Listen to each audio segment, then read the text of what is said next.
सुंदरी अपने बाप की लाश के पास खड़ी होती है। आंखों में आंसू हैं, लेकिन इससे ज्यादा दर्द है बेइज्जती का।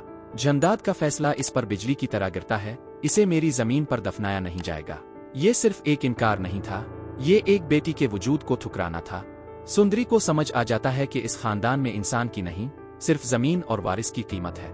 दूसरी तरफ बादशाह अपनी माँ के सामने खड़ा है। माँ का प्रेशर साफ है, मुरक से शादी करो, रवायत निभाओ।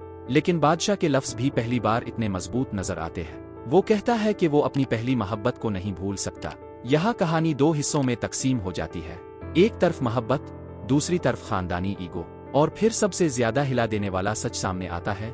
लाजो का पास्ट। सिर्फ 16 साल की एक मासूम लड़की, जिसे पैसों के बदले एक ऐसे घर भेज दिया गया जहां इसका फ्यूचर पहले ही लिखा जा चुका था। माँ मजबूर थी, अकाउंटेंट जालिम था और सिस्टम खामोश था।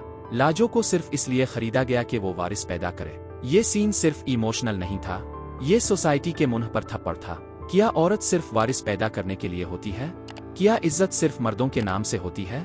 सुंदरी का दर्द अलग है, लाजो का दर्द अलग, लेकिन असल मसला एक ही है, जुल्म और खामोशी। और बादशाह बीच में फंस चुका है। अगर वो माँ के खिलाफ जाता है तो खानदान टूट सकता है, अगर चुप रहता है तो मोहब्बत हार जाएगी। इस एपिसोड का सबसे स्ट्रॉन्ग पॉइंट यह है कि हर कैरेक्टर अपने आप को सही समझ रहा है, लेकिन असल में सब एक गलत सिस्टम का हिस्सा बन चुके हैं। अब सवाल यह है कि क्या सुंदरी चुप रहेगी, या अब वो खुद अपनी तकदीर लिखने की कोशिश करेगी? और क्या बादशाह वाकई अपनी मोहब्बत के लिए सब कुछ दांव पर लगा देगा?